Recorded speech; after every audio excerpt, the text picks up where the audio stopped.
মমতা সরকারের একজন মন্ত্রী ফিরহাদ হাকিমের বক্তব্য নিয়ে একটি রাজনৈতিক বিতর্ক তৈরি হয়েছে, যেখানে তিনি বলেন যে আল্লাহ চাইলে মুসলমানরা শীঘ্রই সংখ্যাগরিষ্ঠ হবে।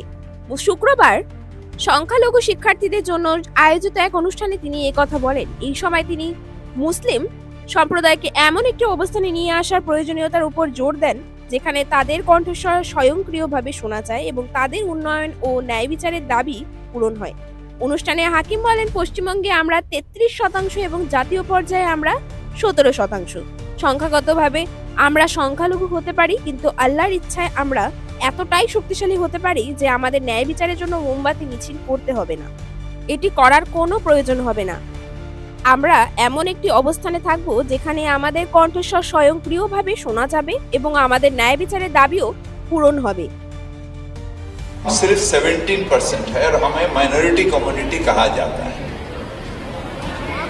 मगर हम अपने आप को माइनॉरिटी नहीं सोचते हैं।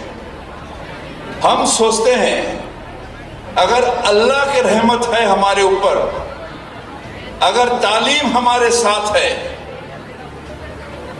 तो हम एक दिन मेजॉरिटी से भी मेजॉरिटी हो सकते हैं और हम अपने अल्लाह की ये मेहरबानी होगी जो हम अपने ताकत से ये हासिल करें।